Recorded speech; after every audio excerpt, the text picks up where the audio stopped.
Okay, so I noticed from the process chart and from conferencing with all of you that you've brainstormed for ideas, which if we look at the process chart, it's one of our first steps.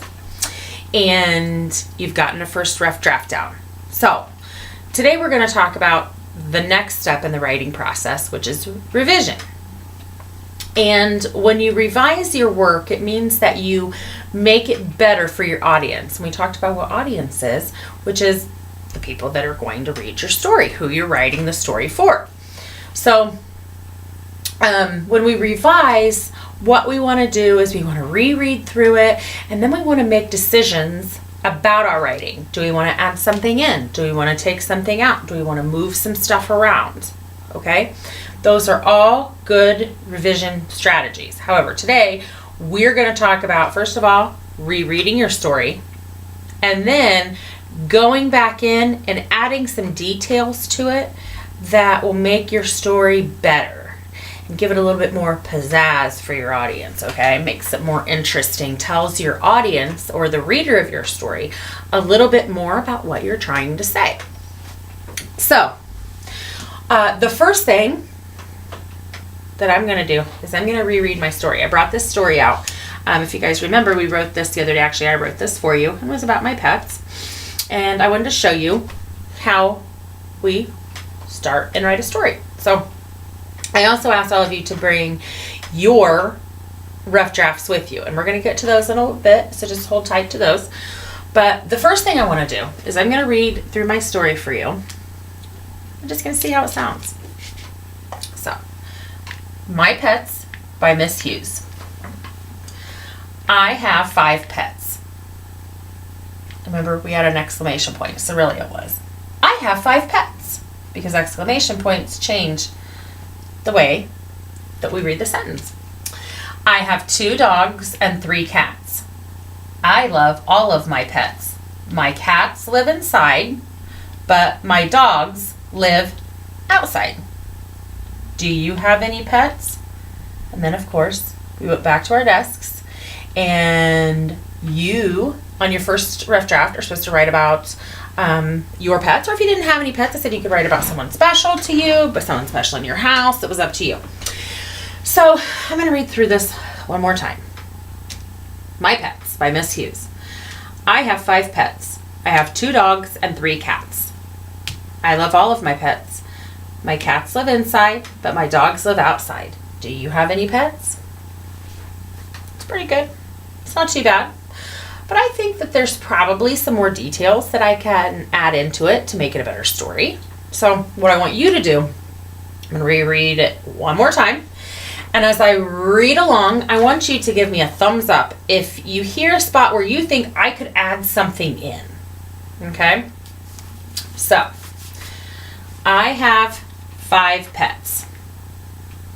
I have 2 dogs and 3 cats. I see some thumbs already.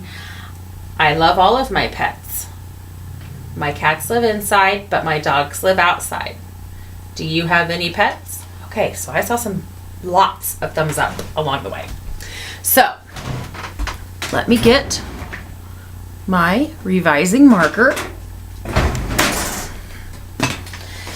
I always like to revise in a different color, and so that way I can see the changes that I've made from my original story. So, let's go back to where I heard a few thumbs up. Or excuse me, saw a few thumbs up. I have 5 pets. I have 2 dogs and 3 cats. Now, here, I saw some thumbs up.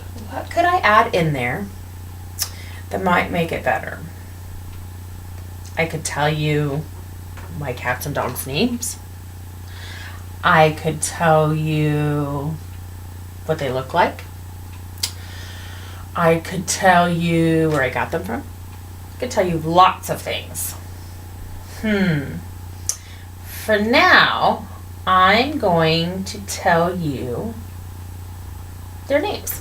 So, I have 5 pets. I have 2 dogs and 3 cats. Now, what I'm going to do is I'm going to actually write it down here, and I'll show you the we'll just make a little arrow of where we want to put that in at. Okay, these are all things you can do when you're revising. So say their names. Oops.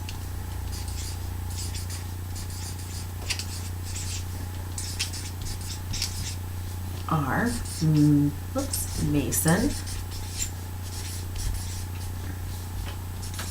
Chubby,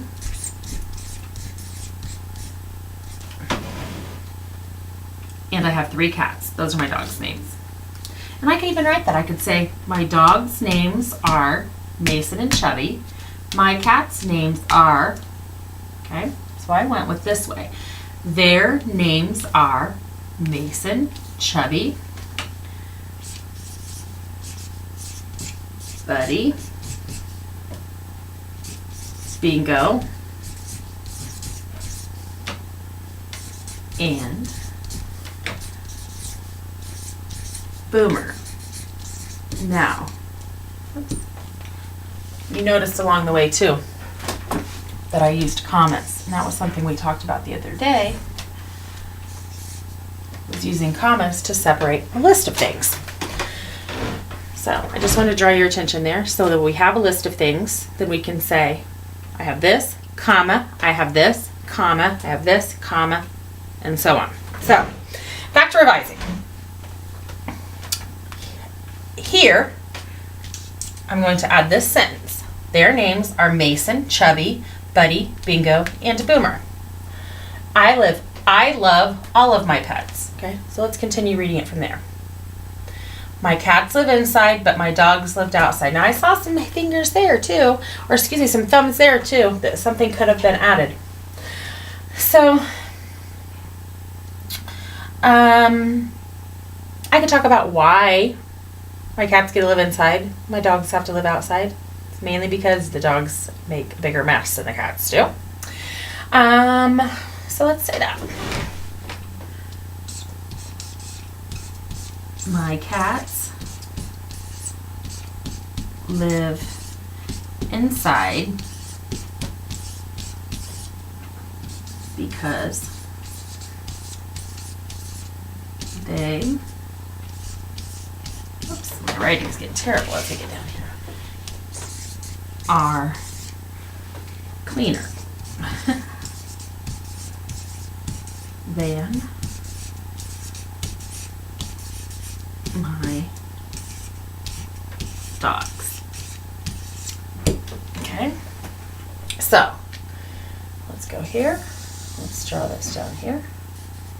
So we know that in this one, we're going to add that there. Okay, do you have any pets? Okay, end of our sentence. So now that we've added in some more details, let's read through and let's see how it sounds. My Pets by Miss Hughes. I have 5 pets. I have 2 dogs and 3 cats.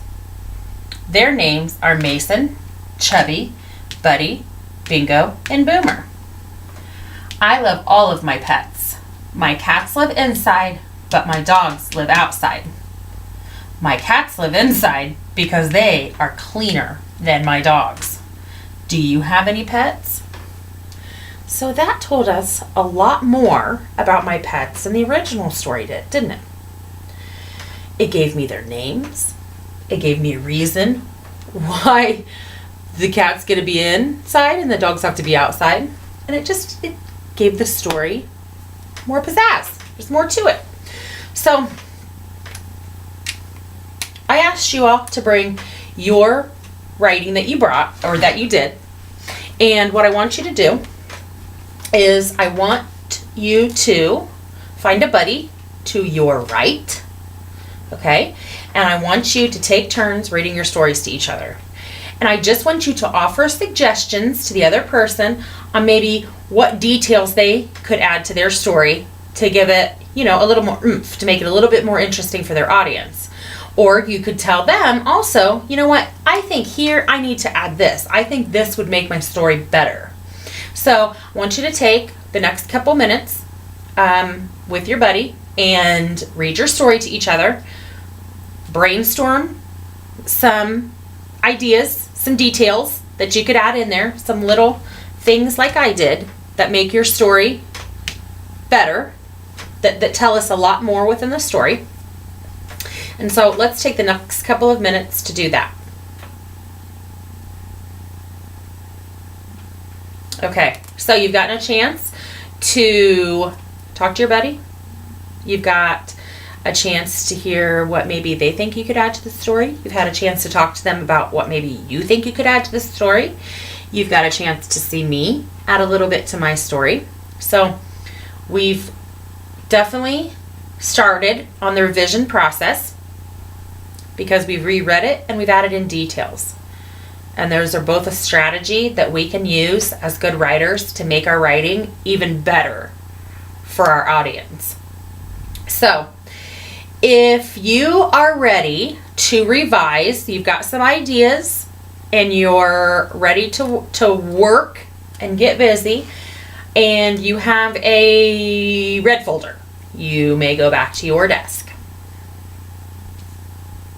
and get busy. If you are ready to revise and you have a red folder, you may go back to your desk. And the rest of you, if you are ready to revise, then you may go. However, if you are not sure, and this goes for everybody, if you're not sure and you need to ask me a question, or you need a little bit more conferencing, or you need a little bit of help figuring out what kind of details you could add in your story, then go ahead and stay here and I will talk with each one of you, and then you guys can go back and revise.